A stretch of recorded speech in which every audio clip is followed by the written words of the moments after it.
Hello, come on in. Come on in, guys. Welcome into office hours for today, for this week. We've got a few questions that I've had submitted in advance, so we're going to get straight into it and get to work, make the most out of our time together. Okay, so let's have a look at the questions that are coming in. Now, the way it works, you'll see this questions box on the right-hand side. Hi, come on in. Hi, Min. Questions box on the right-hand side where you can ask any questions that you've got. What else did you need to know? If you've submitted a question in the portal in advance, can you let me know that in the chat box as well? And I'll be able to answer that in here too. So just let me know, hey Grace, I've submitted a question in the portal. I'll go and pick it up and answer it for you. Don't wait till the end of the session. Ask me that one now. Otherwise, I think we are ready to get cracking. Let me make sure everything's set up properly. We're recording, yes. Cool. Okay, awesome. Let's get going, guys. Welcome. Okay, so first question coming in is from Sandy. She submitted a question in advance. Let me have a look, Sandy. Okay.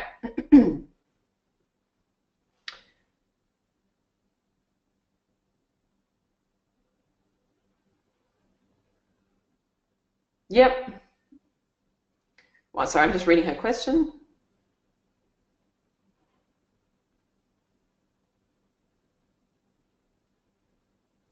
Do you get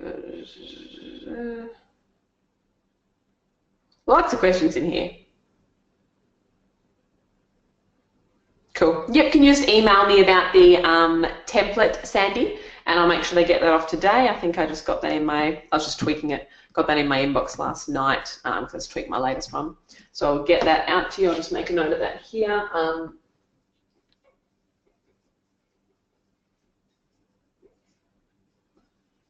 Okay, the biggest thing, so Sandy's question is relating to online portals. So she's watched my training, that says training on this in Module 9 in the Doing Academy on building portals, and when you're in a newbie kind of doing your first portal, I recommend for either memberships or online products or whatever it is, online programs. I recommend using ClickFunnels to do that. When you're ready for the next level up, I recommend using WordPress with LearnDash because LearnDash is awesome, and if you're using Infusionsoft, Memberium locks it all together beautifully. So she's wondering, with my programs, I know that I have all of my programs on different domains. That's because, and this is like a bit when I first, because I have like the Identity Project, I have the Doing Academy, my different programs have their own URLs, so the membership portals are on their own sites. And you don't log into all of them in one portal. I'm tossing up between whether to put them all into one portal or not. When I initially did it, the programs were too big for me to put them all into one portal. It ended up being a bit of a, it ended up being too much in LearnDash for me to put it all into one portal and people could have whichever course they wanted to get into. Just the way that I wanted to lay it out and the way I wanted to grandparent out my course from like grandparent, parent, child relationship when you drill down into the different trainings. I kind of, it would have been too limiting if I had all of my different programs in one portal and segmenting it out like that. So I've got a whole different portal, a whole different domain for each of my sites. And we just have, we're looking soon, it's quite a big job, we're looking soon at getting a 1Password element set up. We've been talking to some guys at Memberium about that because at the moment each of the different domains you have a different password, and you can always email us and make them all the same password. You can say, hey, can you make my password, you know, whatever for all of my, you know, all of my logins, and we can do that quite easily, and a lot of people do that. But automatically, unless they change it, it generates a unique one for each of the different programs that they buy. We're looking at having the system being able to recognize if they're a current member and give them the same password rather than generate a unique one. But we've just got to do that in the right way because we've got all the current people who have multiple passwords and we don't want them to, you know, go through a whole stage of confusion trying to figure out whether they use the first password or the other password for the other program. So just because we've got 5,000 current members, we're just trying to do that in the right way so that we make sure that people don't feel like they're locked out because we update their passwords on them. Well, people don't get locked out, right, because we update their passwords on them. So that's a much bigger job for us than most. If I was doing it again, I probably would have figured out the tech for that at the beginning. But I didn't have the money when I very first started and the time or the experience to know that that would be a good way to do it at the beginning. So I probably wouldn't have spent that much time figuring it out, because being able to do one password across all of them just requires a bit of tech. You need a developer to connect that. I can't do that myself. I've tried, but I can't. A bit bigger than that. So yeah, that's the kind of the scene with, and yes, you could have them all in one portal and on one site and under one brand, but if they're big programs, you might find yourself a little bit limited. And the other part of your question here, there's kind of too many, because I can just see another question you submitted separate to that as well. That's your value ladder one that I already answered in the group. Cool. Just wondering, I'm just trying to read it. Yeah, so we have it all set up. So if anyone says, hey, I've lost my password or I can't remember it, we just have a button that we click on and it automatically sends them an email with their password. So we don't have to, it takes us like 2 seconds to reply to those kinds of answers, because we obviously get those kinds of questions. Or of course I can go and click on the forgot my password link at any time and it sends it to them directly. If you can just email me about the membership template, that would be good. Next question is from Kimberly. Kimberly says, I've submitted a question in the portal. Awesome. Got you here, Kimberly. So you've got a high-priced 3-week online course. And she's got Kimberly, I'm trying to remember yours because I know yours. I'll just have a look at the lead magnet. It will jog my memory. Cool, looking better. Looking better. My only thing is, I don't know, I would still probably give this to a designer. Like the bullet points are quite ugly. You can see those bullet points, the little weird S things. And I think it's an error. I don't think you're meant to do that. I would still probably get it to a designer.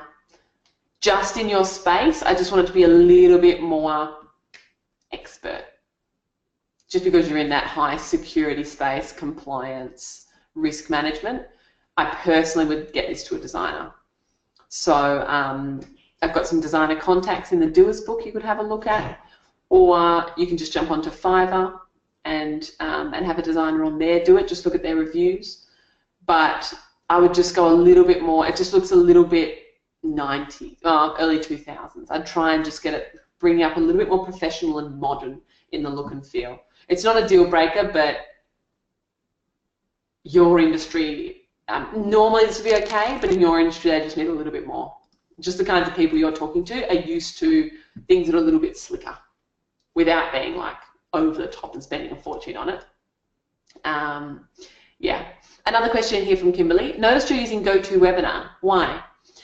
Because in my Chrome browser, I managed to break Webinar Jam for live webinars, and I don't know how. I basically broke it so Webinar Jam's extension won't connect to my camera. I think I've got to I don't know how to fix it. It was beyond me, so I already had a GoToWebinar account, so I just switched over for this week. Yeah, and it's never been a problem in the past. I've been using Webinar Jam for 2 years, and then I just broke my camera connection. And I keep plugging it in and resetting it, and it just won't connect. So until I break this one, I'll be in GoToWebinar. Okay, next question from Melissa. Submitted a question in the portal. That's right, I remember you, Melissa. I'm feeling stuck. People see me as a web designer. However, I have more to offer. So I was a presentation specialist. I've worked on massive accounts. I'm more of a visual communicator. I love helping people look $1 million online, and it's helped me grow my business. I feel I'm being a jack of all trades, and I don't have a niche. So And that's, I totally get what you're saying here, but you've kind of even, just in asking that question, have said that you're two different things, right? I can see that confusion where you're like, I'm a web designer, but I want to be so much more, okay? But I don't want to be a jack of all trades. So, I mean, I guess the space that I can see you sitting in looks more like if you want to go more of that visual communicator, that is a very broad thing. So you have to be aware of, if you're a visual communicator, you have to be able to, you know, give advice and consulting around, you know, web design, around branding, around basic graphics, online experiences, that kind of stuff. And that is quite broad compared to just doing branding or just doing websites and so on. I think the biggest thing for you is figuring out, obviously, where that genius zone sits, but more importantly, how you're going to serve people with that genius zone. So your genius zone is important, but what problem excites you the most? What client have you had in the past that you've enjoyed working with most and that you would like more of? That's kind of, when I'm just thinking about my agency days, that's what I would go back to. Like, I had website clients and I hated it. I hate building websites. Because they're just, I don't like that area for me personally. You know how they would say things like, oh, I just want to move that there. And I'm like, A, that will take so much coding because the website isn't coded in that way. And B, that will look really bad. I promise when I move it, that will look really bad. But you have to go and do it for them and they say, oh, that looks awful. You've got to code it back in. I hated doing that. So for me, I learned pretty quickly. I don't actually like delivering on that service. Whilst I was quite good at it, I didn't like delivering it. So it was about figuring out. I didn't really like the world of SEO. I felt like that was too frequently changing. And that's when I started to find my little niche, when I was like, you know what, I'm really good at automation. I'm really good at building landing pages and that kind of funnel experience. And so I started moving more towards the funnel side and developing programs around that. So yes, it sits in your genius zone, but going back over previous clients, who are the ones you've enjoyed working with most, and what are the kinds of packages that you've put together for those guys? Because that tends to help you find your home. Yeah, and if you are in that kind of visual communication space, it's going to work better if you're more in a consulting or coaching side rather than online programs. When you're in online programs, you need to be a little bit more, well, you need to be a lot more specific and a lot more results focused or task focused than, yeah, when you're in that kind of visual communication side, you do need to have a bit more of that one-on-one environment. So when you go from one-on-one to one-to-many, you'll want to tweak the way you approach that. But right now, in the one-to-one, you're able to charge a premium price, you're able to serve people in a really authentic, real, tangible way. I'll be looking back, I always look back at old clients, who have I liked working with, and why have I liked working with them? What is it about that product or service or program that made us both enjoy that experience? And I just try and duplicate those. So yes, your genius zone, yes, how the service is fulfilled and what that's like for both you and for them. Usually helps me to zone in on what it will be. But in my opinion, the more niche you can be, the better. Visual communication, you've then got to explain what that is, right? Because business owners don't know what visual communication is. I know you know that, right? So yeah, creating $1 million online experience is kind of cool. And that could prick up people's ears, but you still have to go further. If that's what you wanted to do, what exactly does that look like? Is that website build and design? Is that social media presence and automation? Is that, what does it actually look like? Is that graphic design for the online assets? What does that look like? And if you're doing that whole experience, expect it to be jack of all trades. Yeah. And you kind of need to be able to do that and do that more done for you side before you can move into coaching and consulting on people how to do that themselves. You know, if you might want to go into agencies and just consult on that and just give advice. You can do that, but once you've proven and you're an authority at being able to do it in more of a done for you. Once you actually worked on campaigns and produced the results yourself, then you've usually got enough street cred where you can just go and tell other people what to do rather than having to get so involved in the fulfillment of it. Which is what, in the end, a lot of my clients started asking me for. Because I was like, you know what, I'm not doing done for you anymore. And they're like, oh, that's okay. We'll like help manage the process. Can you just consult? You don't have to do all the build, but at least just consult. Just tell us what to do. That's because we'd built up the cred and the authority that people were just needed me to be a part of their business. But if I hadn't proved myself first and shown that I was an expert, I wouldn't have got to that point in the relationship. Yeah, so I always just go back to past clients. That's the easiest way to figure out what you're best at. Cool. Question from Sandy about what percentage take up the $1 trial and how many keep going. So usually of the Doing Academy trial that I've got, 75% roughly stay past the $1 trial. And I couldn't tell you at a glance what the percentage take that up, but that's 70-75%. You're welcome, Kimberly. You're welcome. That's a hard one, Melissa. I'm agreeing with you. I hate doing website, yet it's my biggest revenue. I'm very good at it, and we do great websites. Maybe it's more presentations. See, they're two very different niches. Very different marketing approaches, right? Cool, awesome. Yeah, I'd hone in a little bit more on those kinds of spaces. So Revital submitted a question on the portal. Let me go and find it for you. For the person who's transcribing this, it's REVITAL, just so you get a name spelt right. Can't see it. I'll just hit refresh. Oh, Moa. Let me just have a look. I think you used a different name, did you?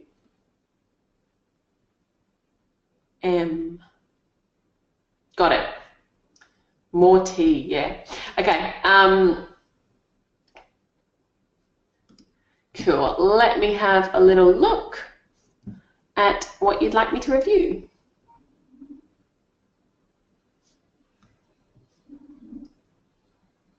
Cool. Awesome. So let me have a look. We've got the Facebook ad. I'll have a quick look at that. So she's running a campaign around tea. Sorry, guys, I'm just turning my head to the side while I quickly look at this page. I can't see. Oh, no, yes, I can. Hold on. Desktop newsfeed, see more. Won't let me see the full ad.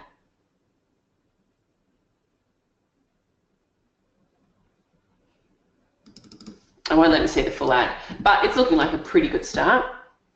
Okay, conversion rate to emails is 10% of on your landing page. That's your main problem right there. The first landing page isn't really converting high enough. If yours is at 10%, is that what yours is at? Is that what the first landing page is converting at? If it is, it's the first landing page. Let me have a look. Facebook definitely wouldn't like this page either because you don't have terms or conditions on it. It kind of stops at the bottom in a weird spot. It doesn't have terms or conditions or privacy policy on it, so make sure you put those on.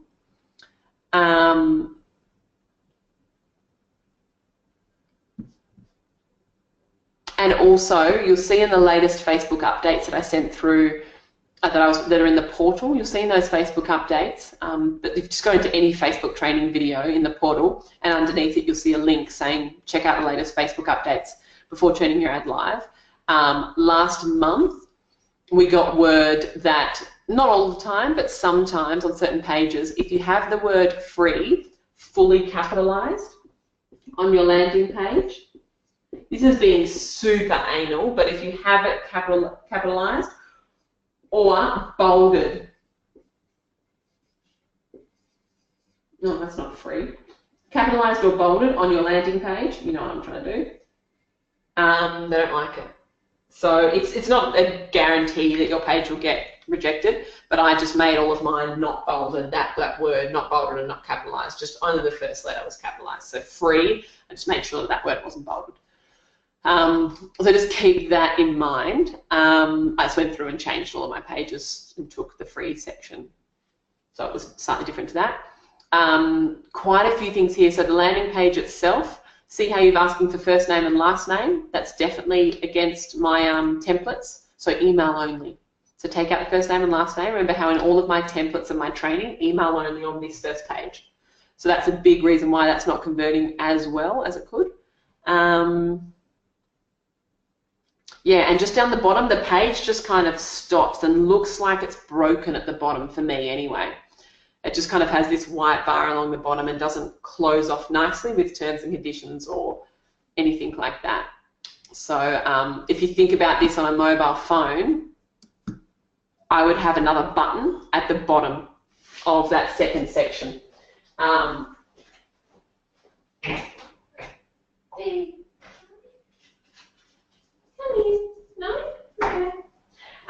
I would have another section down the bottom of that page to make another button at the bottom of the page, so that if you think of it on a mobile, just always go and open your page on a mobile.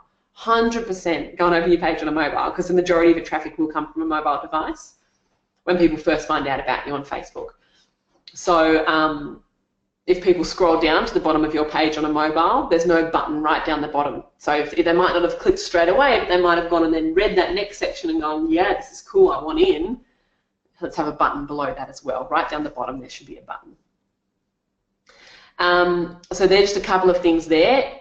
They will dramatically increase conversion rates. Cool.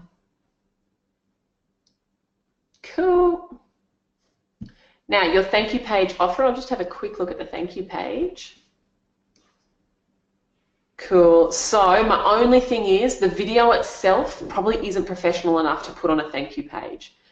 So I would probably just do a slide pack, right? So I would do a slide pack with you as a voiceover and build a little slide pack of you with just some text and your product on the pages. They go, thanks so much for entering. You now have a chance to win this. Before you go, I wanted to give you an opportunity to join us, and then over the store. Because the offer's awesome, right? But I wouldn't call it get my offer. I would say, yes, claim my 40% off or something like that. Offers just sounds a little bit salesy. That'd be the only thing there. Cool. Nice Zipify pages, by the way. Looking hot.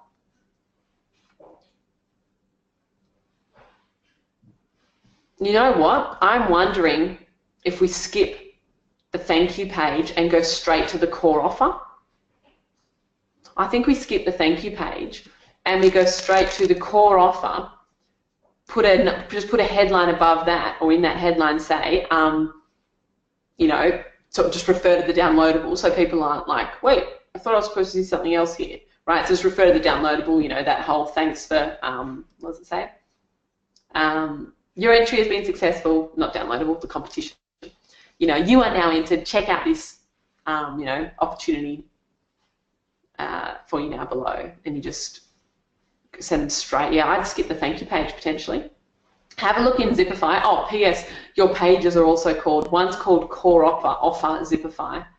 So just keep that in mind. It's called Core Offer Zipify, which is definitely not what we want. And the other one's called Competition Page Sign Up in the link. Sign up is a very dirty word. We never want to use the word sign up anywhere. So if it's in the top of the page, it won't convert very well either. So the link itself and the title of the page has been set to competition page sign up and core offer bundle or core offer Zipify. So avoid those two. Like, you don't want to call it core offer. No one else should see what you call your like the marketing words you use for your offers. Good job. Well done. So yeah, I would tweak those couple of things just because my girlies who do those tweaks get the better conversions. Okay. So let's have a look at, unfortunately, I can't see your full ad sets. I can't see the names. You just got to drag it out a bit so I can see the names of the types of demographic or the types of interests you were targeting. So I can't see your full ad sets.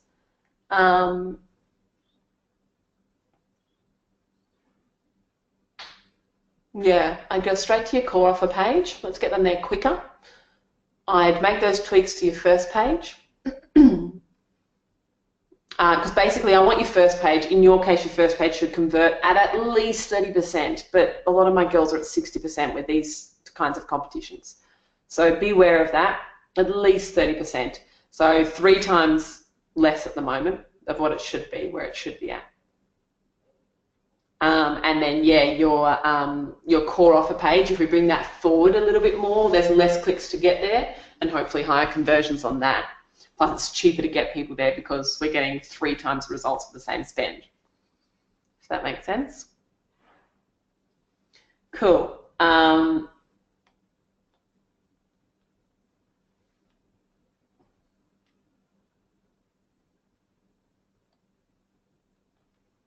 Awesome.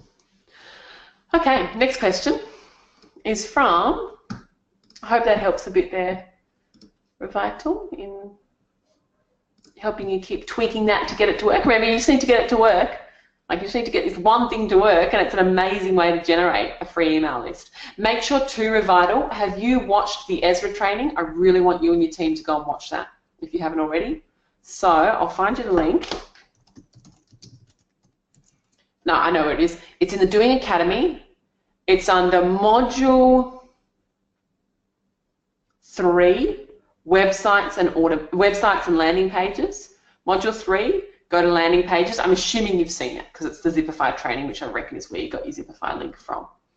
But make sure you've watched that because you'll see that it's about the longer game, right? We need to be able to get cheap emails, and then we need to keep communicating with those guys and using our retargeting with those lists. For e-commerce in particular, they take a little bit longer to warm up because we go straight to money than a consult funnel or something like that would. Okay, next question is Tonya.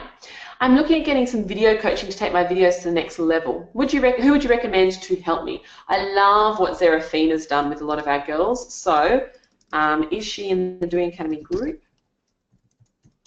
Pretty sure she is. I'll just have a look. If you go into the Doing Academy group, members,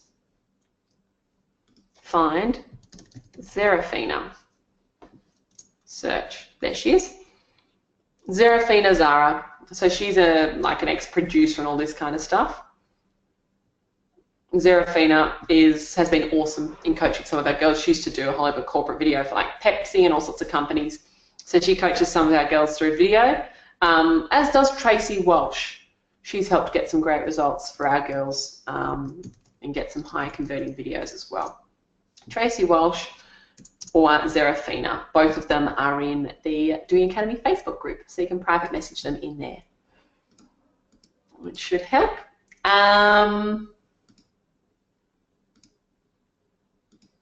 Next, you're welcome.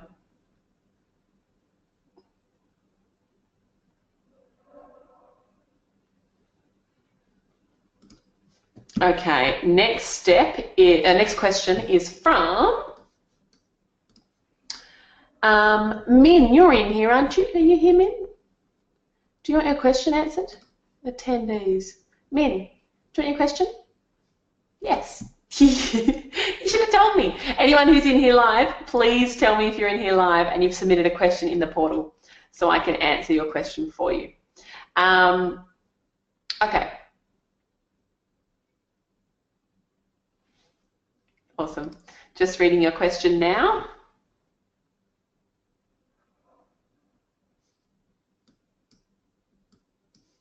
Oh, sorry, I just lost it. Come back.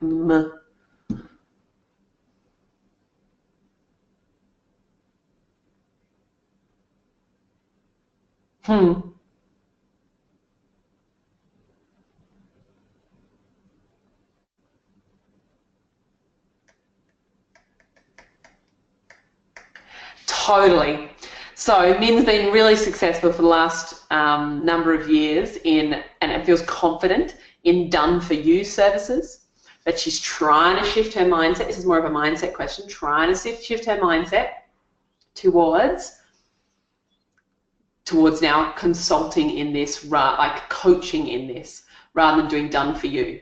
So she's trying to go from more of that one-on-one done-for-you service to one-on-one coaching service, so teaching other people how to do that. She's always been the one that does the work, and you need to do that at the beginning.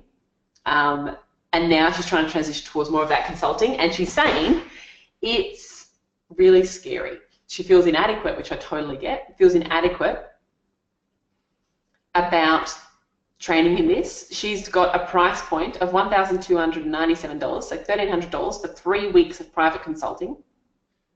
That is nothing, that's fine. And she's freaking out about it. I totally get it. And there's a few reasons why that makes you nervous, okay? One is around money mindset. One is around not understanding what you are worth and the value you can offer to someone else. If you're able to, like, and we all have this problem, right, with if charging the right price and what we should be doing with our pricing structure. I was talking to someone the other day, right, who's an entrepreneur, and they were like, I just want to build this business up to be trying to make, like, for them, $1 million a year would be dreaming. And they have a business partner who's always been very successful in business, and he's like, no, we're going to be building this up to be $50 million a year. I'm not selling for $1 million, it's going to be $50 million. And that's just the mindset. And he's just like, that's what I'm working towards. I've struggled with this quite a bit, particularly when I was new to business, in recognizing that the kind of future business that I wanted to build, the amount that I wanted to be paid for what I did, and the end income that I wanted to kind of achieve, to try and achieve. And I've often, each milestone, like for me at the beginning, I just wanted to earn 60 grand a year, because that meant I wouldn't have to go back to my job. To earn $500,000 a year would have been like insane. And then I ended up getting to that point where I was making $500,000 a year with a lot of hard work and trying to break through those mindset blocks that I was holding myself back with. And then I remember Adam saying to me once, he's like, I reckon you'll be able to get this to $1 million next year. And I was like, no way, $1 million business as if. And then we got there and I was like, okay, maybe next year we could get it to 5. And no way. And then we got there. And you know what I mean? Like, it was, you could have asked me that even 12 months before I got there, and I would have said, I am not capable of doing that. There is no way that I could do that. Here's kind of how I've learned to reverse engineer this. And I was talking with John Assaraf about this in Newport Beach when I was there last time, and he's awesome. I'm going to do some training with him for you girlies as well. And he's got his Brainathon coming up that I'll let you know about because it's awesome. John Assaraf is a mindset coach, like in neuroscience and stuff like that. And money mindset is one of the biggest things that stops female entrepreneurs from being successful. I used to think that was all fluff. I was like, no one's that scared of making money, surely. Everyone wants to make money. It's not really a fear of money, it's not knowing what to do to make that money, which is partly true, but the money block is ridiculous, and I've only realised that that's been one of the things that's been holding me back. I've only realised it's probably in the last 6 months that held me back from being a lot bigger than I could have been. And it still holds me back every time. It's like a drag to get my mind into the right frame of mind and say, you know what, no, next year I can double this or I can triple this, and work back from there. So here's the way that I find it works best for me to figure this out. I mentally, and you need to make this part of your habit, part of your daily routine. And I'm not saying, I want to clarify this too. Is that door open? No, it's just really loud out there. I want to clarify this too.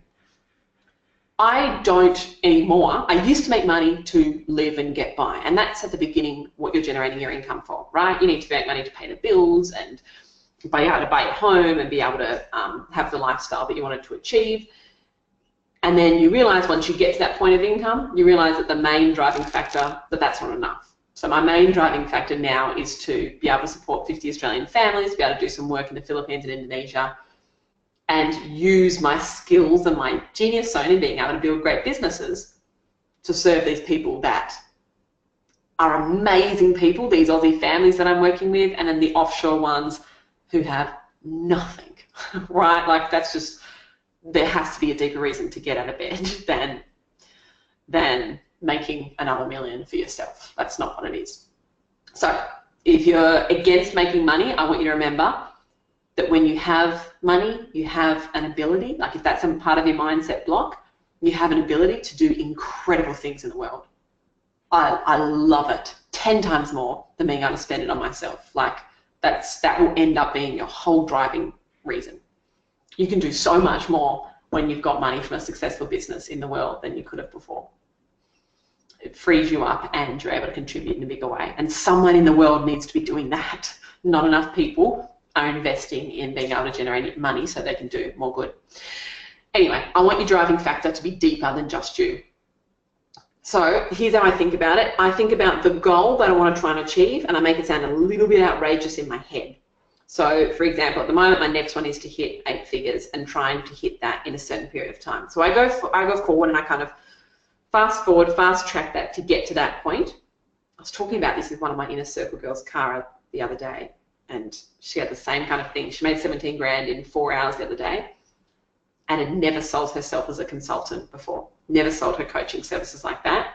And for the first time ever, just went, I'm going to make myself $2,900, $2,700. And she'd been charging $300 before that point. But she just said, that's actually what I'm worth. And I know I can do that. And she converted like 6 out of 8 people that came to her event into that program. More, it was 17.5 grand. So think about what that number is that you want to aim at for your income. And then we need to start, like you need to start visualizing each morning, not out of like greed, but out of being able to be comfortable with that and being able to, for that to start being familiar. I want you to think about what, and kind of visualize what life looks like when you're at that point. And realizing that's not terrifying, that's not scary, that's not unbelievable, but actually imagining yourself being able to open up your bank account and see that money and being able to give that money to someone who really, really needs it, and what the business looks like to be able to generate that income. How many clients would you have to have? If you're in the consulting space, how many staff might you have to be able to help you manage that? What does that look like? And start to visualize that each morning and realize that that's not actually terrifying and that's actually possible. Because plenty of other people in the world have been able to build businesses and make 50 million, 100 million, right? Like, and you might be thinking of a much smaller number than that. But people have had the same hours in their day and the same human body and time that you have, and they've been able to achieve incredible things, right? So it's possible. It's not that it's impossible. It's totally possible. And it's possible for you. You've just got to be able to first visualize that what that step looks like, right? Then I want you to break it down into chunks. And I want you to have a look at what you need to be able to achieve, to be able to get there. So break it down to bite-sized chunks. I try and do 12-month kind of plans and think, right, so at that point I need to have, 1,000 clients in this particular program. Well, what does that look like? And kind of work your way back as to what that looks like in terms of the kinds of work and things that will need to happen to get you to that point. And the last thing I do is go and look at all the possible things that could pop up and that could go wrong, or that I will need to figure out along the way, and I write those down. Like, okay, to get clients, I need to figure out how to be able to acquire a client profitably. So I need to figure out how to attract them to me, and I need to figure out how to be able to sell really well in a consult so they join me in my program. I need to figure out how to retain a client. I need to figure out how to serve that client, so that when that problem pops up of you not knowing how to sell in a consult, you're like, that's okay, I knew this would happen. I knew this would be a challenge I'd have to overcome. Because sometimes in my business, I'm like, oh no, now I've got to learn how to do this, or I've got to focus on this part of the business, and it's dumb, because if I've thought about it, of course I've got to learn that. Of course I've got to focus on that part of the business. That's not a surprise. That comes along with the territory of growing a business and learning how to be an entrepreneur. So if you've already written that down and you know that's going to be a challenge or an obstacle you're going to face, and you start to strategize how you're going to break through that and how you're going to learn and set yourself up to be able to conquer that, then it just ends up becoming more of a to-do list than a shock, horror, surprise. It's like, okay, cool, so here's that problem that I thought would appear when I got to this point. Now that I've got the consults, I need to be able to convert, and I'm not able to do that. Cool, so I'm going to go and, you know, ask Grace for some advice on how to sell and how to feel like I'm selling without feeling like I'm actually selling, or how to sell without feeling like I'm actually selling. And I'm going to get a consult script together, and I'm going to test it until I get a consult script that works really well, and then I'm going to use that every single time I talk with someone and put some real structure around those consults. And that's what I'm going to do when I come to that challenge of needing to be able to sell well in consults. Right? That might be one of the big challenges. So one, meditating or thinking every day about what that looks like so that that becomes the future, that becomes the reality rather than the unrealistic dream or something you couldn't even comprehend. If you've never imagined yourself ever being able to make $1 million, you've never thought that would be possible for you, it's going to be really hard. Even if you're really good at what you do, it's going to be really hard for you to make $1 million because your mind's going to stop you from doing that the whole time because it seems foreign. Whereas if you've been dwelling on that and thinking about all the stuff you're going to do when you get there and what your life will look like, what practically the day-to-days will look like, and the ways that you're going to be generating that income, it doesn't seem scary. It seems true and real. I hope that's helpful. That's kind of the way I've been approaching it. It's been working for me. Zerafina, Z-E-R-A-F-I-N-A. Zerafina. Can you please spell Zerafina's name? Z-E-R-A-F-I-N-A. Can certainly help. You're welcome, guys. You're welcome. Yeah, just do a little, let's keep a little journal if money's been one of your mindset problems. Keep a little journal every 10 minutes. Just start mapping out each morning for 10 minutes. First thing for the first 5 about what that ends up looking like, and then just start mapping out that plan of attack, bite-sized pieces, and start just being real that problems will come. If it were easy and you just woke up and it happened, everyone would be millionaires. It's not. Things will appear, challenges will come, but you and I will know that they're coming and we'll be resilient enough to be able to face them and smash them because our goal is bigger and we're not just doing this for ourselves. Next question is from, just trying to make sure that I answer them in order.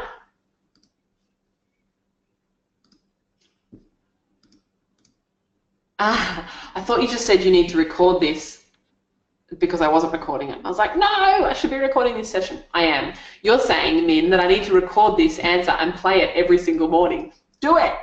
Take this little, like, go and watch this replay, screenshot it, and listen to it for the first week. And let that be part of the mindset change, for sure. And follow those steps each morning. It'll start to become an obvious next step, not a freaky one. Okay, next question is from, oops, filter, sort by first name. Okay, next question is from Cheryl. If I set up a Facebook group for my business and then the business page, can there just be one page to make it simpler? Okay, so yeah, when you're setting up a Facebook group, Cheryl, 2 different things. So you will need to set up a business page for your business on Facebook. That's probably the most important thing, or that is the most important thing. You need a business page. That's your online business Facebook presence. And that's what you use to advertise from. Facebook want to know a business page that they're advertising. So you say, hey, it's for this business page. This is what my ads are kind of there. This is where they're sort of coming from. So yeah, you'll use that in your advertising.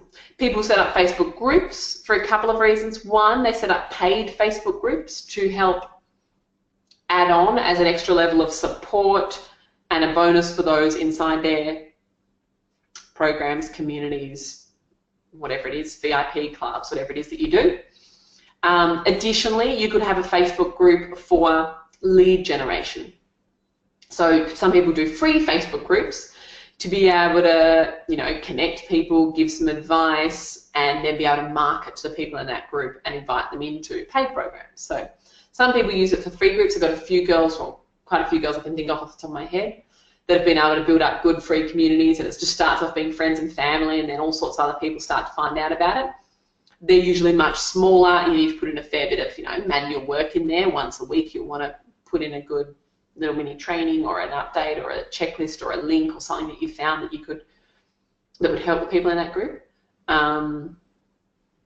So you can do free groups, a lot of people do those, or you can have paid groups as part of the programs that you're running. But your business page is like a non-negotiable. You don't have to have groups, it just usually enhances something that you've got going on, but you do need a Facebook page. Okay. Next question is from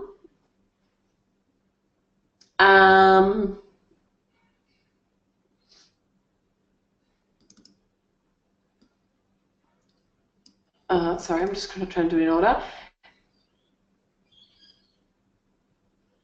I sent in a request for Grace to have a look at my website, but I couldn't recall if I gave you the URL. No, you didn't, so I will just grab it now. Cool. So, a website review. So you can have a look at this website with me if you want at the same time, people watching. It's called A Life Decluttered. I'm going to review this. A Life Decluttered, decluttered.com. alifedecluttered.com. Cool. Jane, doesn't she look lovely?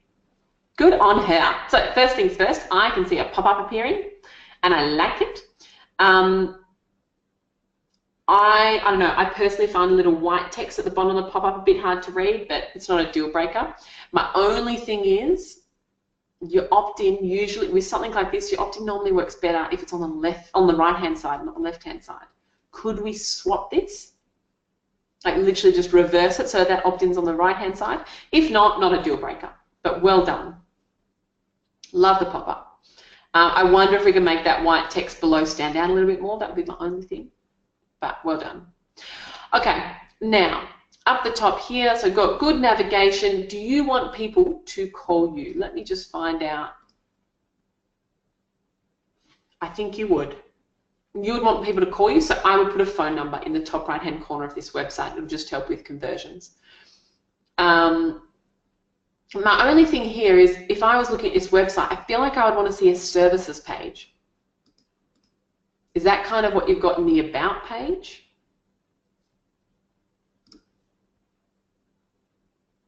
No, not really. I feel like I would like a services page, please. Can we do a services page?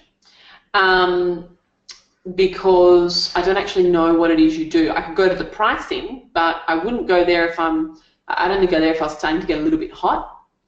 So I would definitely have some sort of services page here on this website. Otherwise, looking good. We've got some testimonials down the bottom. We've got a checklist later on as well. Cool. And we've got the ability for people to book in for a free consult, which is good. Now, my only thing about this homepage is that there's a lot of space.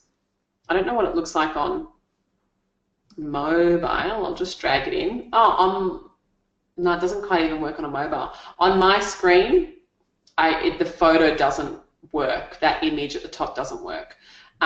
Have a look at my website. See how I've got the image there. And so I've still got a nice brand look at gracelever.com. So that image, all I can see, no matter basically what view it is, I can start to see the desk if I really narrow it in, but all I can see is the top of a photo frame and the top of a plant, which I'm guessing wasn't the idea of that photo. So you might want to remove some of the white space above it. But more importantly, see how in gracelever.com I have an opt-in up the top there? Let's get an opt-in, because we don't just want to waste all of this space with a banner. We want to make sure there's some form of opt-in. See how I do the yes, reserve my spot, that masterclass thing at gracelever.com?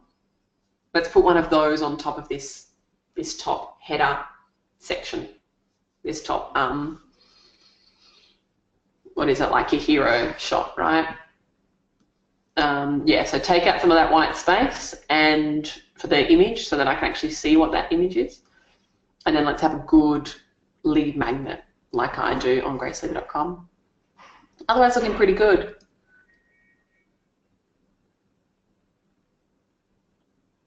Your contact page, I would definitely have a web form, and I would not use the word subscribe. Subscribe's a pretty dirty word, so don't use the word subscribe. Use find out more or get in touch or contact us now or something like that. On your contact page, you only have people being able to submit an email address. An email address is spelt incorrectly, but just make sure that they can enter first name, last name, email, phone, and tell us more or something like that. So there's more value out of that form for them as well. Hope that helps.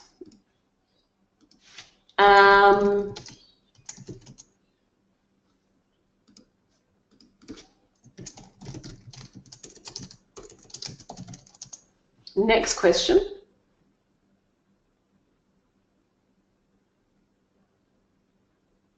One second.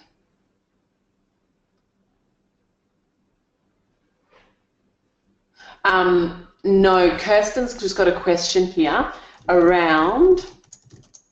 Kirsten's got a question around her Shopify. Are you in here, Kirsten? You got a question in here around your Shopify and whether you should use Shopify or WordPress for your website, and you're in tours. I don't think you're a Zipify person. Zipify is more physical product, where that is physical product is the only thing you sell. That's what Shopify is best for. So I probably wouldn't use Shopify. I would probably use WordPress for your main website because you're selling more of a service, really. So I would use a normal WordPress website, and you can have where they go and book their, like where they go and pay for their tours or something like that. You could have that linking to a shop dot with your website. You know, you could have that one going to shop dot, and it would take people through to a Shopify store to actually make the purchase if you want. But yeah, I imagine you're more about collecting the inquiries and booking people in. People usually have to choose a date and a time and all that kind of stuff rather than just booking. So I don't see how Shopify would have enough features for you and what you're trying to do. I think it would be more important for you to have a booking page where people can choose a time and a date, and you can, you know, show when stuff's coming up and what capacity is available on certain tours, and people can book in that way rather than an e-commerce environment. Hope that helps. Sandy wishes that Jane the Declutterer was in Australia because she'd book her in right away. There you go.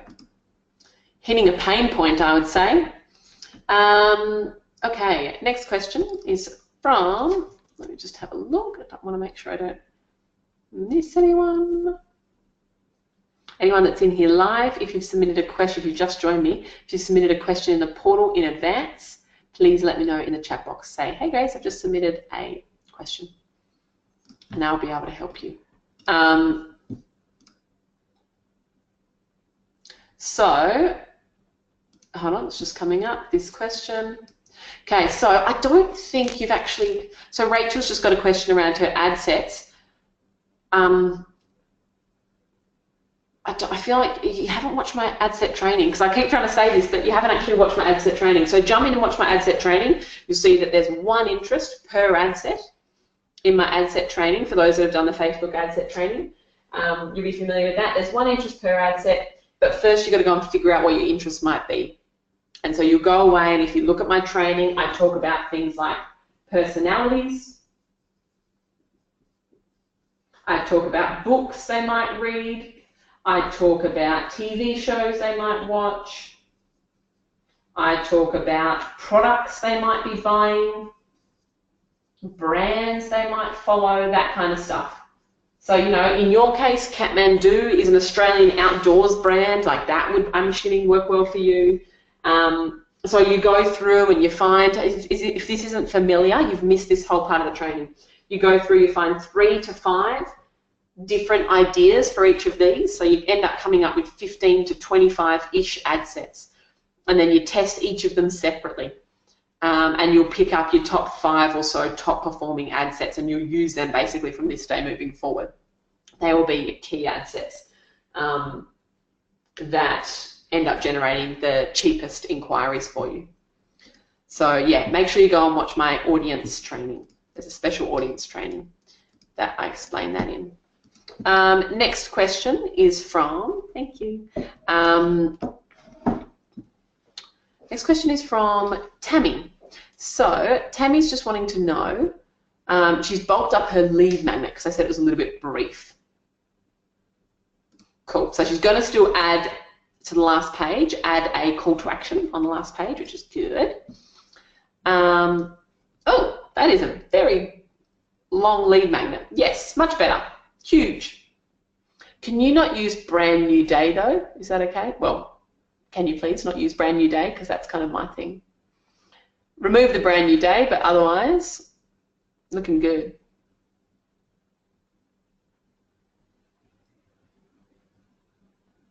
Cool. Yes, that's looking good. So now we just need to go and design it. So getting a designer on Fiverr is usually the best way to go about that. We get a designer on Fiverr, just a moment. All good. To design that one for you and prettify it, and then it will be ready to go.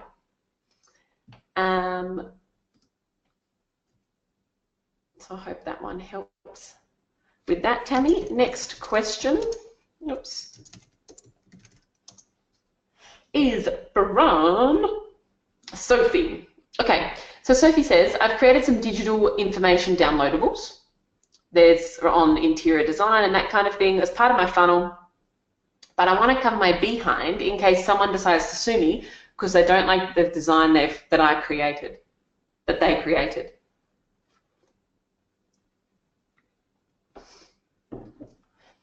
Never heard of that with an interior designer. I'm not a lawyer, this isn't legal advice, but pretty sure someone can't sue you because they took your design advice and didn't end up liking what they created. If we live in that day and age, oh my gosh, we have problems, big problems. Where's that audience training? It's in the Facebook advertising intensive video, correct? So, Sophie, in your case, I mean, you can. I'm not a lawyer, but even I don't need to do it. That kind of thing. Like, I wouldn't be too concerned. You need to have earnings disclaimers if you're telling people that if you do this kitchen, you will add $50,000 to your income, to your property value. Like that kind of stuff. You'd need to have some sort of earnings disclaimer. But not in teaching people. Oh, yeah, I wouldn't think. No, I'm not a lawyer. You can't take that as legal advice, but I think that's a bit of overkill, personally. I wouldn't stress. But yes, you could add a standard disclaimer at the bottom if you wanted to. Yeah. We'd be living in a sad world if they could actually sue you because yeah. I know what you mean. Humans are horrible at taking responsibility for their own actions. I totally get you. I've dealt with a lot of people like that, but I don't think you're leaving yourself open. Shelley. Okay. Shelley's question. So, she's just given me her landing page. Oh, she's got 2 funnels she's built. One second. I'll just have a quick look at her landing page and see if there's any advice I can give her.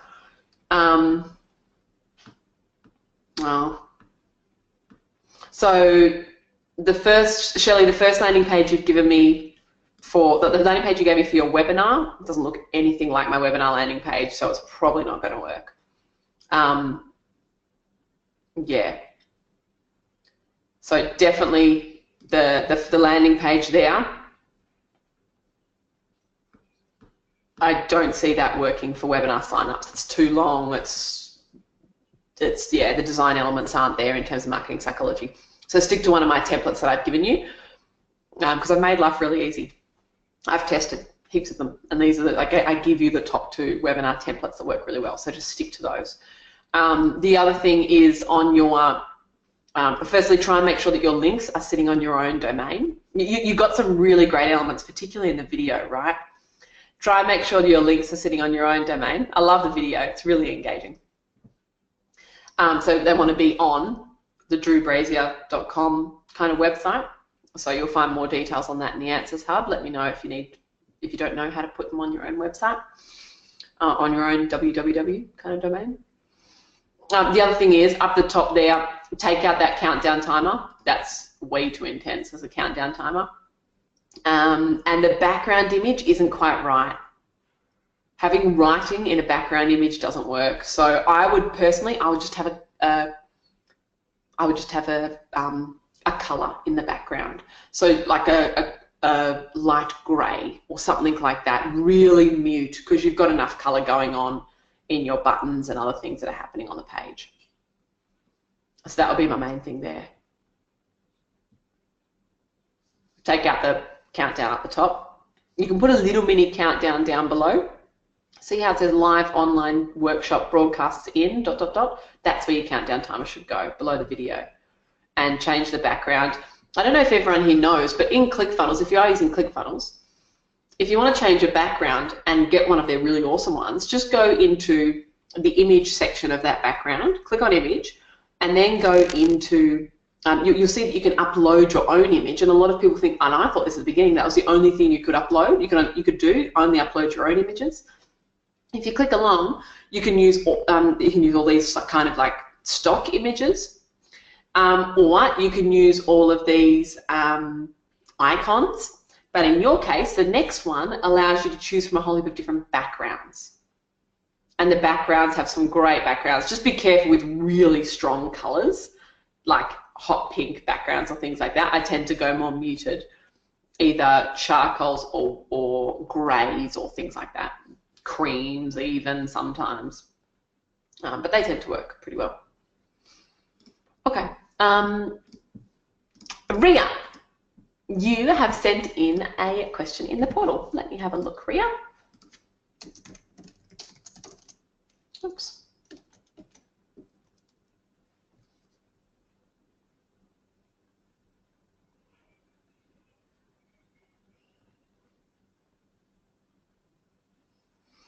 So let me try and find the question. I'll just hit refresh. Maybe you only just submitted it because I can't see it right now. Office hours, refresh.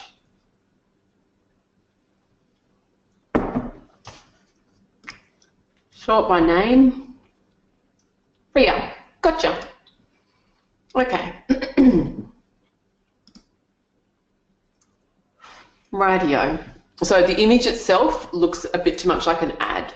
So just be aware of that. You don't want, it's not bad. Is that you? If it's you, it's a really good photo. My only other thing is that the image is like this, whereas you know how in the Facebook ad your image needs to be like that. So I'm just not sure how you would make that work in the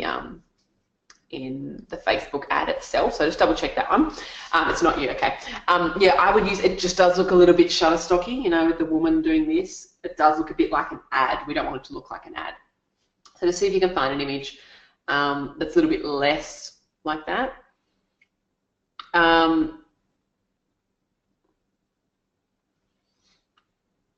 Well done. Could you just change your URL to not be opt-in at the end? Can you have it called like at the end, you know how you've got like .com.au/ you know, health-challenge or something like that, or 7-day-challenge or whatever that looks like.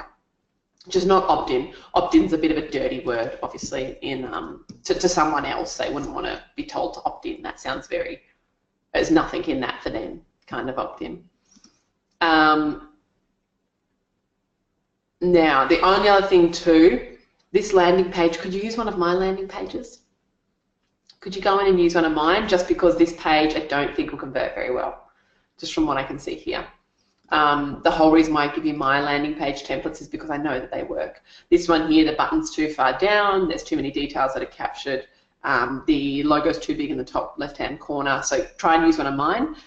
There's an example that I've got in there where there's an, probably use, in your case, the consult funnel. Use the consult funnel and grab that one there. I updated that one again about 2 months ago because I put a landing page in there that's going so well for my girls. Like really cheap emails because it converts so well. So if you have this kind of an ad going to that sort of a page, better. You'll just be more successful. Cool. In your headline, can you, when you say get unstuck with these 7 simple strategies, can you capitalize the first letter of each word? So capital U, capital W, capital T, capital S, capital S. And my only other thing is that headline,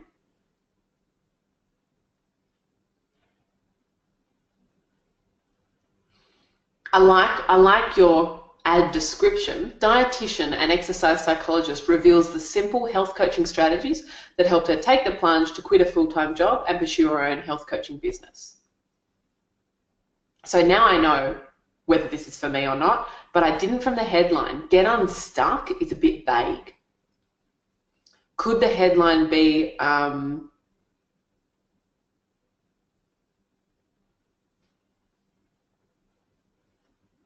could it be how I quit my full-time job?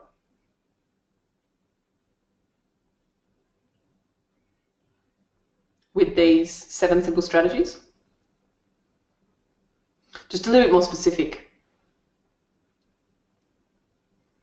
But my only thing is though, health and wellness, I'm kind of struggling to understand, because then you talk all about health and wellness. Is this a business opportunity? Or is this a health and wellness challenge? That's the bit that confuses me. So that just might need to be a little bit clearer as well. But you're a good writer, so just clearing that little bit up there will make sure that it's less, that there's no kind of confusion around that. Good job. You've kept all of the ad writing principles though really well. You've followed my training very closely. So I'm excited by that, because these are the ads that usually convert the best. Good on you. Well done. Okay. So next question is from, I hope that helps Rhea, and then get that baby up there. Hold on, where are my questions? Next question is, you're welcome. Yeah, you're getting very close, very close. Sarah, so I'm running group activities for single people, blah, blah, blah. Okay, cool. This looks like exactly the same thing you were trying to do before. I'd be intrigued to know how this is different to what you were trying to do before.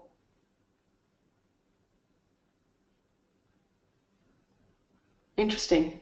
I can't see the difference from what you used to be doing, for me, just being an outsider. And you might, maybe it's just not coming through enough in this description, but I can't see anything that's different before. So my same advice from last time would apply.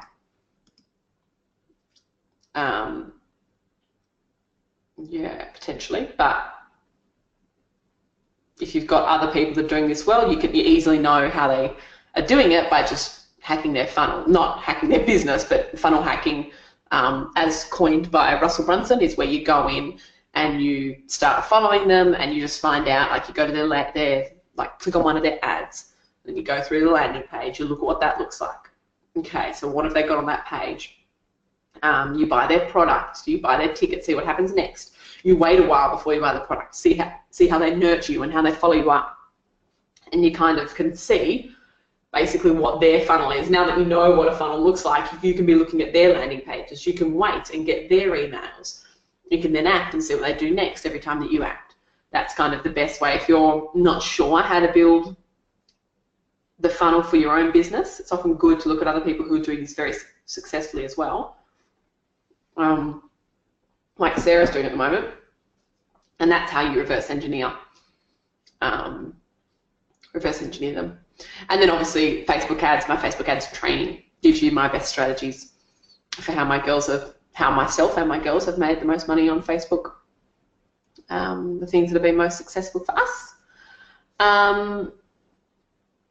Let me have a look at the next question. So this question is from Sally Ann.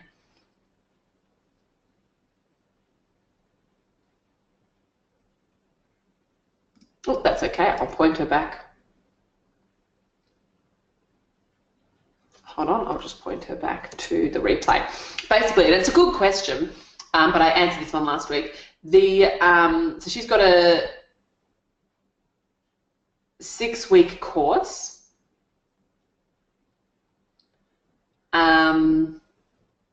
Yeah. And she's wondering, with a 6-week course, how does she provide meaningful content in the lead magnet without exposing everything that she offers in the 6-week course? Is it better if I just focus on one activity or give a brief overview of the 6 topics? No. So just focusing on one activity. You want to just be able to give one simple, practical, but valuable win for people. Right, that's the whole point of the lead magnet, to teach them one part, and hopefully your 6-week program is like if your 6-week program is anything like a lead magnet, it's not good enough to be a 6-week program, right? If you can explain your whole 6 weeks of knowledge and everything that you're sharing within one lead magnet, that's not worthy enough. But I'm sure if you actually dive into your 6-week training, you cover far more than you could possibly put into one lead magnet. So in that lead magnet, just picking up on one main idea, the biggest part of the lead magnet is you want them. The 3 reasons why they don't buy from you is A, they don't need you or can't afford you. That's fine. They were never going to buy from you anyway. B, they don't trust you. C, they don't trust themselves. So they don't trust you and they don't trust themselves. That's one of the main reasons we do a lead magnet first. They don't trust you. They're not going to give you cash because you said please. They need to be able to learn what you're about and like you and know you and trust you as the expert. So that's the opportunity for you to show that you're an expert and be generous. Give away some free advice, some free training so they can take advantage of that. And I've done so many lead magnets. I've done hours and hours of training, reams and reams of content. I've never run out of lead magnets ever, right? Like, because you're in your genius zone. And then the second part of it is that they don't trust themselves. So you want it to be something that's a little bit practical, something that they can achieve a little bit of a win with, so that they can build up that confidence and go, maybe I could get the same kind of results that she's helped other people get, because I was just able to do that from the stuff that she just told me in that lead downloadable. I just experienced a small win or had a little breakthrough in my mindset or whatever it is relating to you and what you do. And often, yeah, works well in that way. Yeah. So I hope that helps.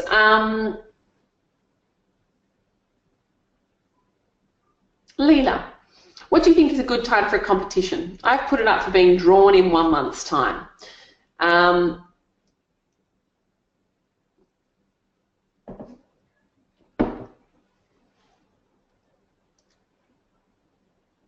So she's asking about the Likeable Lady email. So yes, 1 competition a month is fine. Some of my girls have 1 competition every 2 months to give themselves a little bit longer before they draw the prize. So they do 6 competitions a year. Completely up to you when you do that date. There's no really wrong or right answer. Don't have it be drawn in 6 months. But yeah, and I would want to have the opportunity to generate more leads than being able to have it drawn in 2 weeks. So monthly or bi-monthly is usually kind of good. Your question around the automated emails, she's saying, if my automated, my Likeable Ladies, remember how you send Likeable Ladies to people who give you an email? She's like, what happens if my Likeable Lady emails? I think what you're saying is, what happens if people enter the day before the competition is drawn? Do I still send all the Likeable Lady emails? So if you think about it, the Likeable Lady emails aren't to do with the competition. The first one you say you're entered into the competition and you'll be drawn insert date time. But then you go on to the next step that you want them to take, and all of the emails are all about the next step. So this next step doesn't change. The only thing that would change in your Likeable Lady emails is once that competition's closed, if you want to open up the next one, you could just change the date and time that you say that the competition's being drawn. But you don't change all of the email copy because you're not promoting the competition in any of those emails. You're promoting that next step. They've already entered the competition. That's done. They will find out if they win on this date. But the next step is what you want them to do next. So that's not reliant on the competition draw time.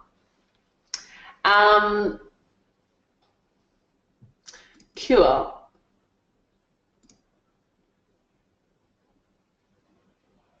Okay, and yeah, you can absolutely put a competition, you can put a countdown on the competition page because you'd only have 1 at a time, wouldn't you? I wouldn't see you running 2 competitions at once. That would be a bit of a waste. So you could, if you want, put a countdown timer. You don't need one though. None of my other girls who have had successful competitions have had countdown timers, so you don't really need one. Jane, no, I've answered that one, yes, sorry, I've answered Jane's. Next question. If you've just joined me, let me know in the chat box if you've got a question you submitted in the portal. Ali's question. So she's a mobile hairdresser, that's right, and she's got some blonde tips because she works really well with blonde. She's got some blonde, 4 tips for blondes.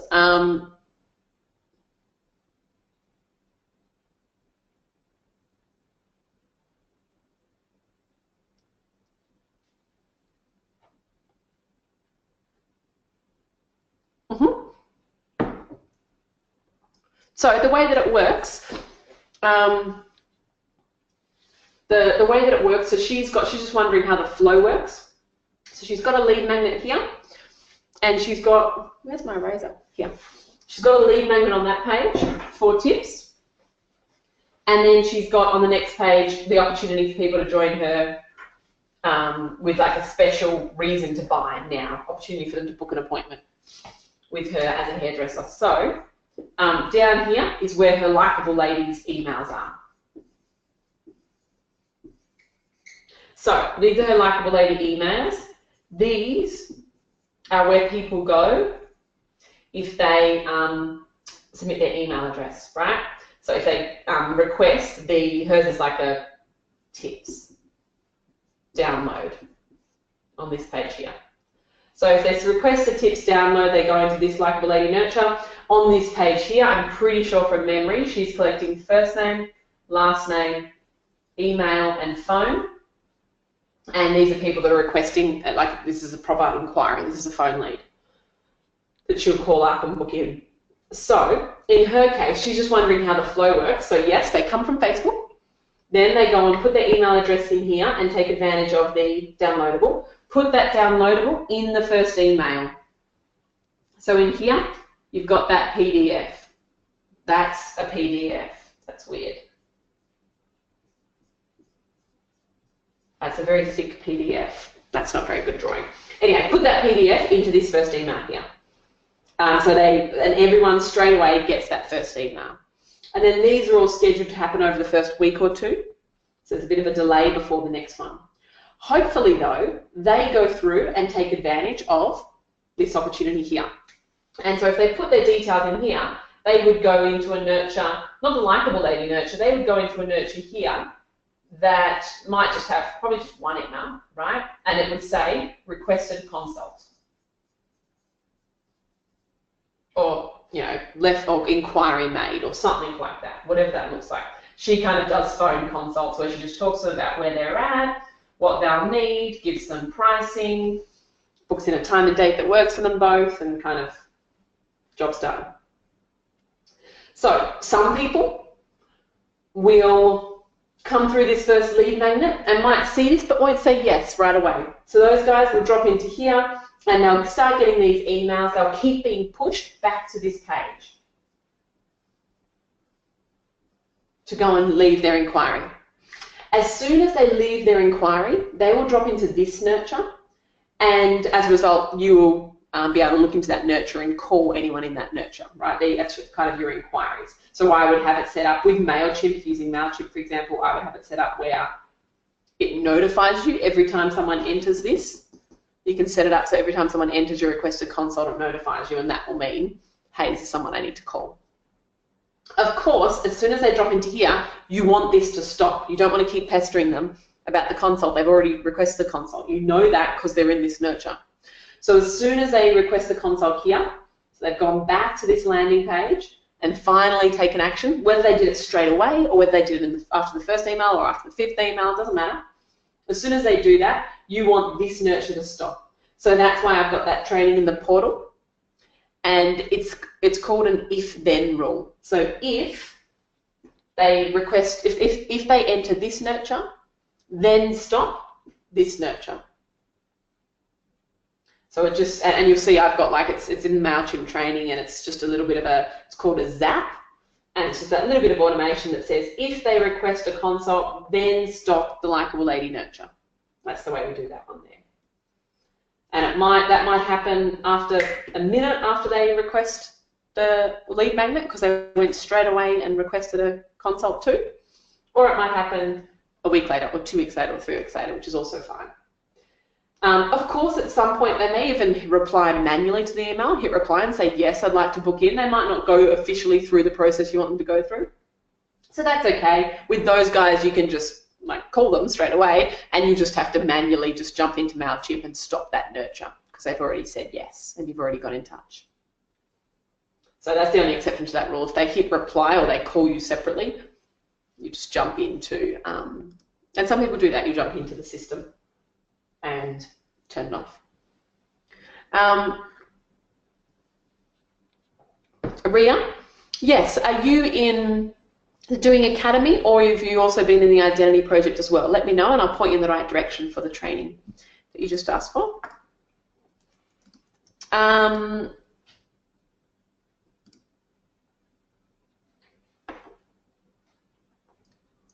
Cool. So, Andrea, oh no, you're not Andrea, you're Andrea. Hey, Andrea. I know this because I spent time with you in Bali at the last competition.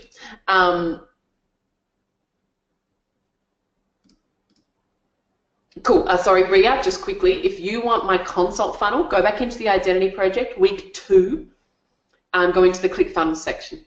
In week 2 in the ClickFunnels section, you will see my consult funnel share link. And you can look at the pages, or you can just jump in and actually grab the funnel if you're using ClickFunnels as well. Otherwise, look at the pages if you're using something else. Look at the pages and make something very similar. Andrea was doing a Facebook ad, and she had a real blitz in the first week, and then it went quiet, and she didn't know why. So she just turned all of those off like I asked her to and restarted them, and still didn't see the same results she was seeing in the first week. And this is pretty rare. It's mainly because she's got quite a small geographical region.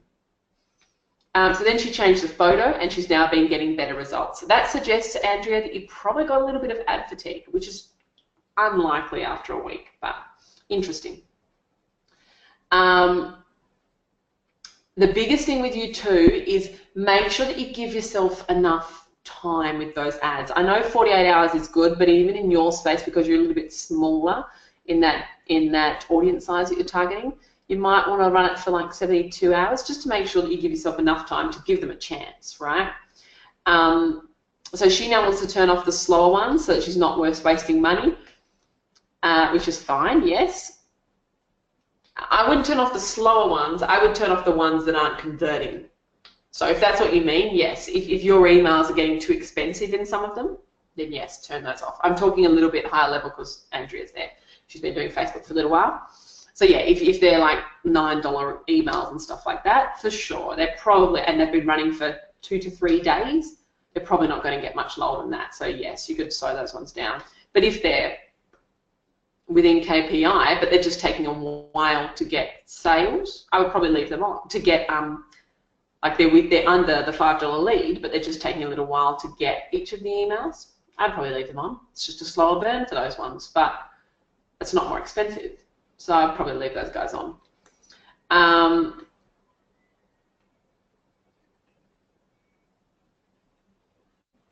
Yeah, so if they're out of your KPI, turn them off after 2 to 3 days, maybe give yourself 3.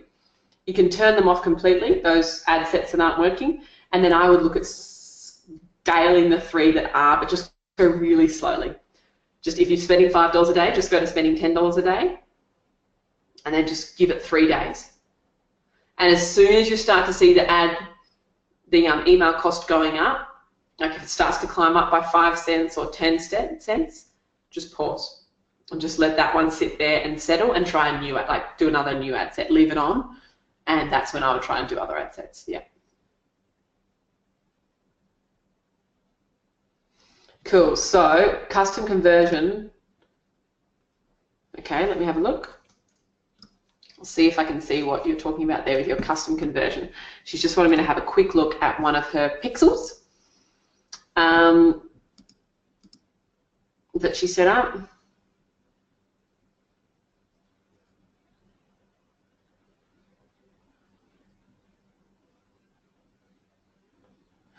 Hold on. Do you have...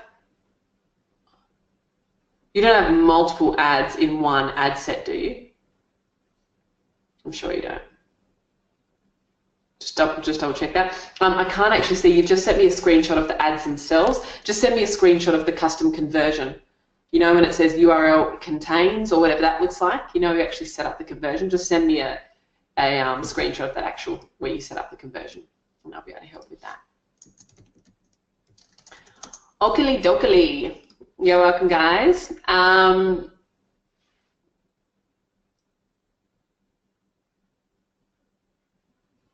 Just jump into the portal, Ria. Week 2 isn't Likeable 80 emails. Week 3 is Likeable 80 emails. Jump into week 2 in the Identity Project portal and you'll be able to find it. Cool. Next question is from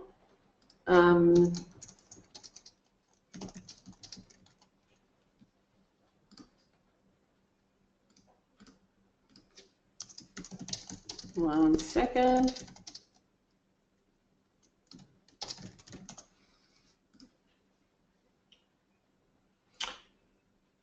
Let's go something from Jane McLeod. Okay, she wants some feedback on her landing page. And she's saying the problem is she feels like it looks really good on a mobile, but doesn't look as good on a desktop.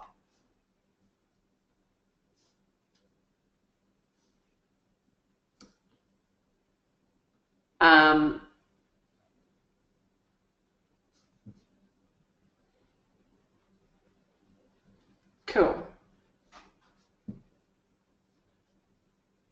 This is weird. It says input your call to action and buy now on your landing page. It's doing this weird, and when I click on it, it like refreshes. Just letting you know, it's doing this weird.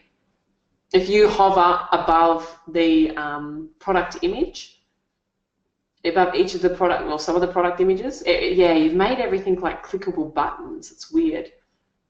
And you've got these buy now buttons on the left and the right of each of the images. So this page is laid out in a weird way. There's like 30 clickable elements on this page, so just be aware of that because it's going to be really hard on a mobile. We only want the buy now buttons to be clickable. And I would, instead of saying buy now, I would say claim my 15% discount on the buttons.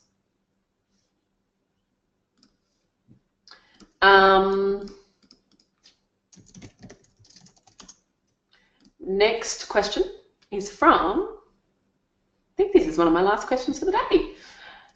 Next question is from Tony. Let me have a look. Tony, she's got an attachment.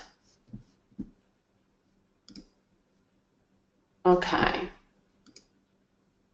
So break up your ad quite a bit. When you've got your dot, dot, dots, the whole point of a dot, dot, dot is that you go down onto a new line. So dot, dot, dot, new line, dot, dot, dot, new line, dot, dot. So particularly those questions up the top.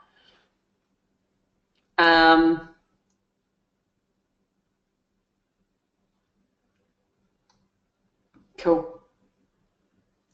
Now, oh, there's way too much here for me to analyze in this short amount of time.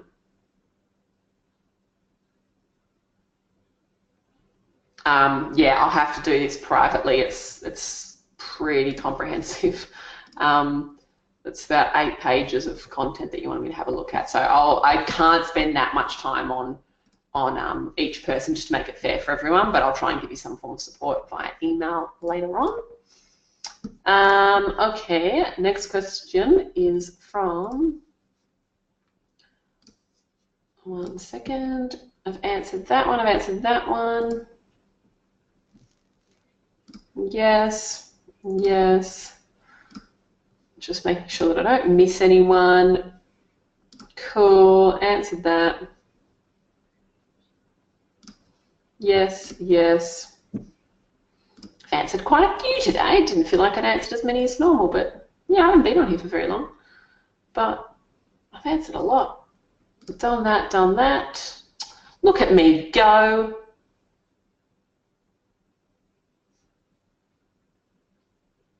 So I've got 2 or 3 left, I think. I answered that and answered that. Okay, so next question is from, I'll just hit refresh, make sure that I've got all the questions here. Okay. Loading and loaded. Cool. Next question is from Callie. Is this a different question, Callie? I know you've already asked a few today. Is this a new one? If so, I can't see it in the Office Hours portal. So maybe try and resubmit it in the Office Hours portal, or just ask the question right here in the chat box and I'll be able to help.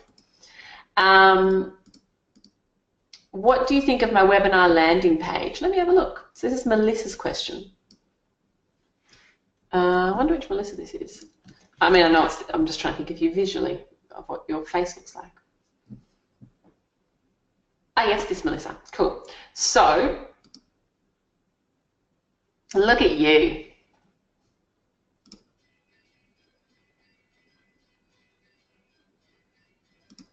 Okay, so my only thing is, I won't be able to look at the whole video, but just letting you know, the Flipkart videos kind of going out of fashion and don't work as well as they used to. Just so that you know, I tend to find talking to camera ones now work better. It worked really well. It was kind of really good 2 years ago, and I made a lot of money from that video when I did the Flipkart video, but they don't tend to be as engaging, as not engaging, as popular, as high converting anymore.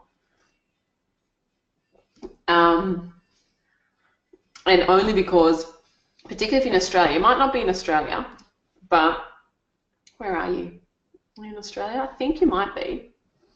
It's just that a lot of people have seen them now, so they've kind of become a little bit old, and particularly because your script, particularly at the beginning, and the way that you're doing it is so similar to mine, I reckon people will notice that. Now, is this for a webinar? Yes, it's for a webinar. Okay. Yeah, looking pretty good. You've used a workshop page for a webinar. Is this a Value in Advance workshop, like a paid workshop? Hold on, I'll be able to find out. test@mail.com. Yeah, it must be. It's a workshop rather than a webinar, because otherwise I'd have to have chosen the date and time. Yep, it's a paid workshop. Cool. So yes, then that is a good page. Let me just double check. I mean, you can try it with that video, and if it works, great, but if this page didn't work, I reckon that would be why. Cool.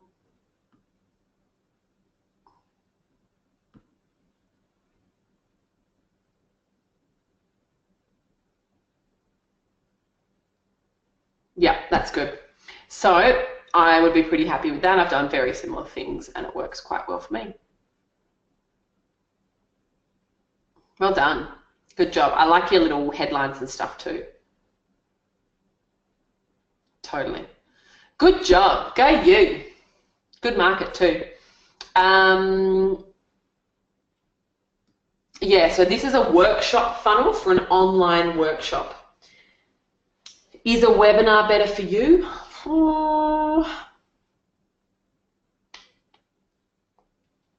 Not necessarily better, but it's an alternative that you could try. I would try and get this one working first, and then in time, adding a webinar into the funnel, you might, well, it's just obviously more automated. People, you don't have to wait for one time for everything to ride on one, your 29th of August workshop. You don't have to wait for that one time. Hold on, isn't it a 4-hour workshop? If it is, and it starts at 7 o'clock, that won't work. At night, that won't work. Your workshops, remember, if they're paying, oh, I love the second video. If they're paying, remember, it needs to be 4 hours, 3 to 4 hours if they're paying that dollar. If they're not paying and it's an actual webinar, it's 1.5 hours and it's free. So 1.5 hours and free if it's a webinar, and they tend to run multiple times during the day. I think you may have potentially merged 2 funnels. And people won't pay for something that's only an hour or 2. Or the flip side, if it's a webinar, you need to set it up so they can choose their date and time that works for them, actual webinars. And they don't pay for a webinar. That's the only thing. Like if you want to stick with this funnel and not have to build a webinar funnel, I wouldn't call it, oh, sorry, you've got here 1 hour live webinar. They don't pay for a webinar. You've merged 2 of my funnels together. They're very different. So online workshops are like, they're like my live events, my value in advance workshops. That's one model, but it's a 3 to 4 hour workshop and it's paid.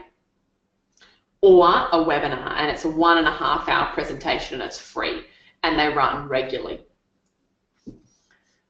So just keep that in mind as well and decide which one you'd like to pursue. If you wanted to keep this funnel, you'd change this date and time to something that would work and make this a 3 to 4 hour workshop rather than an online workshop.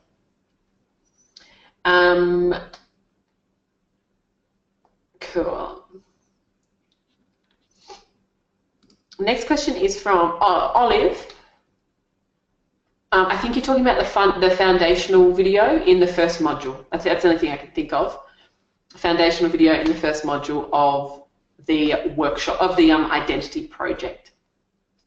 Going to identity project, it's in the foundations module, which is not week 1, it's before week 1. Is 9,000, Rachel's question, is 9,000 people too small for a Facebook audience? No, but that wouldn't last me very long. So I'd need something else that I was, I'd need more than just that. Like it's okay for an ad set if it's really specific. It's okay for it, which it probably is, which is why it's only 9,000 people. It's fine for an ad set. It will probably burn out in a month or 2 though, so you just have to have other ones. Obviously, you have more than one ad set running at one time though, so you'll have other things that will be bigger that you rely on for more long-term kind of results. But yeah, the only thing is that will burn out quicker than an audience that had 500,000 people in it, right? So all good. I'll have a look now, Kelly.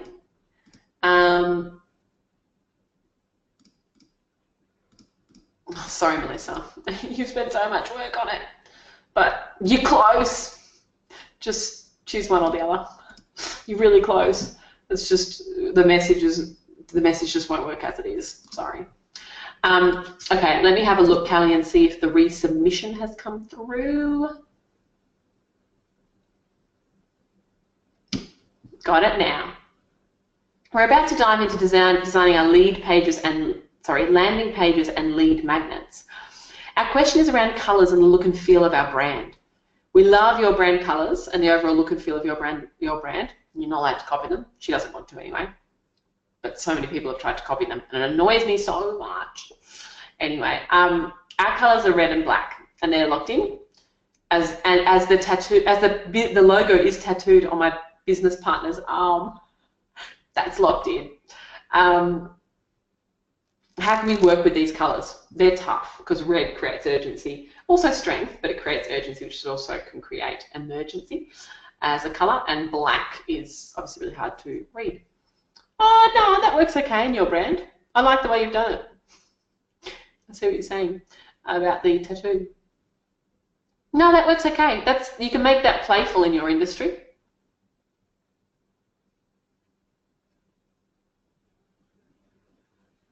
Yeah, that's fine. What you're doing is great. What you're doing is fantastic. Yes, the answer is yes, that's fine. I've seen a lot of branding, and this would be in the top 10%. Trust me, you got no issues there. I was expecting it to be really in your face, but you've done that really well. The answer is a big fat tick. Good on you, Melissa. Do I have Webinar Jam linked up to ClickFunnels? I use Webinar Jam, yes, because I wanted to have a little bit more functionality inside my webinar, but the inbuilt evergreen webinar platform in ClickFunnels. So remember, ClickFunnels lets you do evergreen automated webinars, not live ones. So I can't do one like this where people are like engaging in this way, but you can do automated ones where it's scheduled and people can rock up. It doesn't feel automated to them. It feels like it's live, but it's not live. You've done it once and people can watch it at a time of day that suits them. So yes, correct. I link up Webinar Jam to ClickFunnels because it just lets me do a little bit more, but the evergreen section, the automated webinars inside of ClickFunnels are totally fine. Up to you. The time zones just aren't quite as good as ClickFunnels. That was a big one for me. Aren't as good as Webinar Jam. That was a big reason for me why I was doing it in there. Yep. You're in the inner circle, aren't you, Melissa? Have you got the Genius Project? Because get it. I walk you through, if you want to set up in Webinar Jam or if you want to set up in ClickFunnels, I walk you through it. Is that where you've been hanging out? I walk you through it exactly how to set it up depending on which one you choose. You're not yet. I thought you were. Okay, not yet. I do little bits of that somewhere in the Academy under the webinar section. Module 10. No, you can link them to ClickFunnels in the sense that if you've got, like, here, I'll show you. I'll give you the link. Answers.thedoingacademy.com. I made this for someone recently in my inner circle, and I'm happy to let you have a look. It's an answer that I was doing because everyone was asking it. Ever webinar. Cool. Here, I'll just copy this link for you. Actually, I'll just ask you to type it in because it's a massive link. I'll send it to you here as well.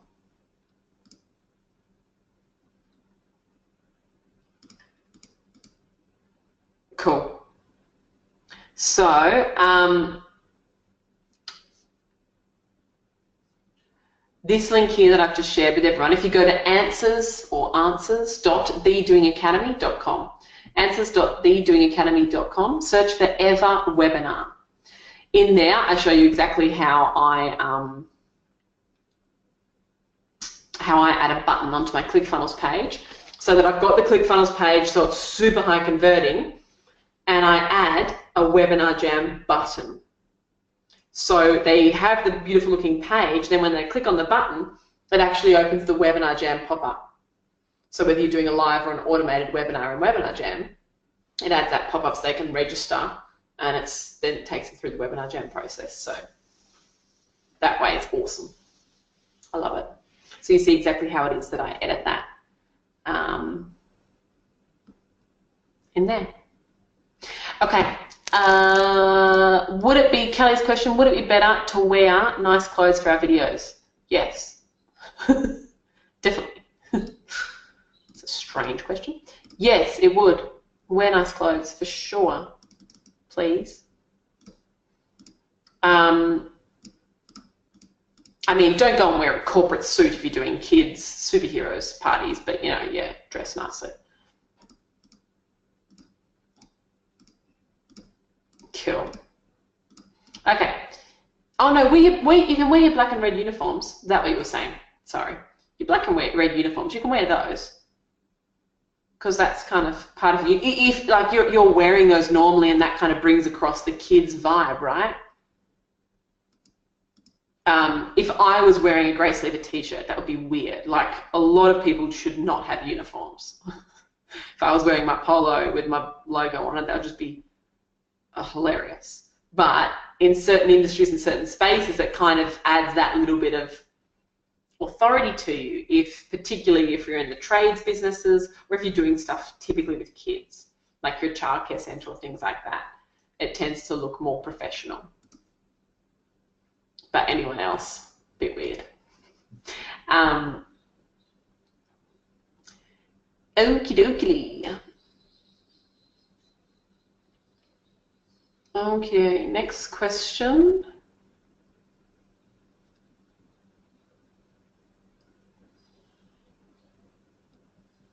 Is from, hold on 1 second. Oh no, cool, I've answered that question as well. I think I've answered all my questions. Is that super early? No, that'll be about right, 15 minutes to go. Go us, we've been productive this morning, pumping it out. Well done, girlies. Thanks, guys. You are welcome. You are welcome. I'm glad it's been productive. Just through this osmosis, by the end of just listening to a few of those, you start to become a marketing ninja. You start to make better decisions, more strategic decisions, get more creative and long-term thinking around the way that you're building your business, and get more confidence so that you don't freak out when you're like, oh, I spent $100, but the thing that I wanted to have happen didn't happen on my Facebook ad. You're like, no, I can have confidence in this. I know what I'm doing. I can go back and I can have a look. What was it here that went wrong, right? And you don't have to freak out as much because you got this. You start to build that confidence up and you go, right, so that landing page looks like it's not working. Cool, I'm going to go on in and ask Raze and have a play around with this and fix this landing page. So that's my main aim for these sessions. Answer more specific questions that are popping up. And then those that hang out in these spaces, I feel like you girlies end up being, just through osmosis, just through listening to everyone else's questions, you guys end up getting quite confident about how something should be or how something should look, or knowing how to troubleshoot stuff when stuff in your business doesn't work perfectly. Because guess what? In my experience, stuff works 2 out of 10 times. Like 2 out of 10 things you do, maybe 2 will work. But that's okay, because you only need 2 to work, You don't have, not everything has to work perfectly first time around. So you just know how to get closer and closer to get those two things that work. Well done, girlies. Amazing. Have a wonderful week. I've got a big to-do list this week. But I ran a live event yesterday and I'm feeling really tired. So I think I might just go to bed, even though it's only lunchtime. So don't judge me. And I will see you in the next coaching call. I will do my to-do list at some point though. See you next week, guys. Have an amazing week. Talk soon. You're welcome. Bye.